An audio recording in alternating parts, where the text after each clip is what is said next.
この綺麗な子姉ちゃんから綺麗な景色を。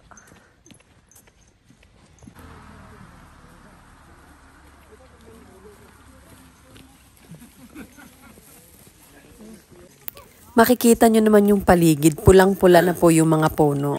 Golden yellow at orange. Yan po ang autumn leaves.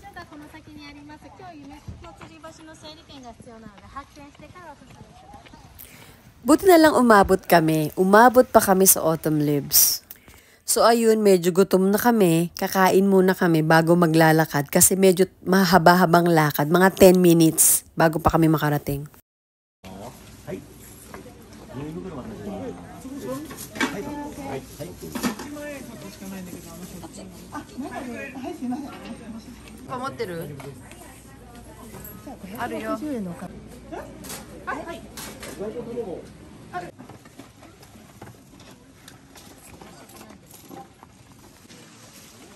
After namin kumain, lakad na ulit. So ayan, naglalaglagan yung mga dahon.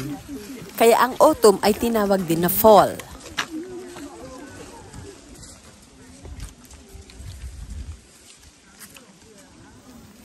So eto ngayon, now you see me, now you don't. Wala lang, natuwa lang ako dun sa mirror.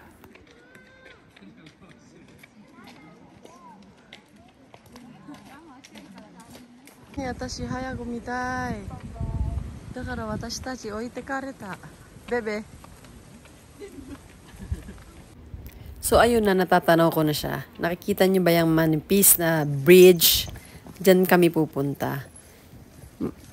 Medyo malayo siya kasi kaya parang maliit siyang tignan. Pero mahaba po yan. Okay.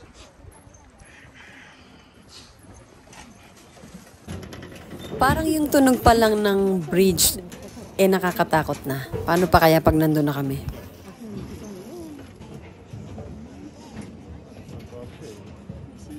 Medyo nakakatakot, hindi ko kayang mag-video. Para for safety, tinabi ko na po yung cellphone. Kaya ayun, konti lang yung na-video ko. Pero ang mahalaga, nakuna natin siya. Maingat din na nakatawid yung ibang mga guest.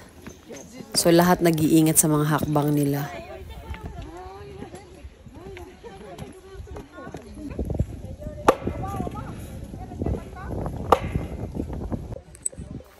Nakikita niyo ba kung gaano siya kataas? Ayan, pabalik na po kami. Ang Yume no Tsurubashi ay may 304 steps. So iwasan po nating magdala ng sobrang maliliit na mga bata kasi mahihirapan kayo. Sobrang sulit. Napakaganda ng view. Nakalanghap kayo ng sariwang hangin at na-exercise pa kayo. Thank you for watching.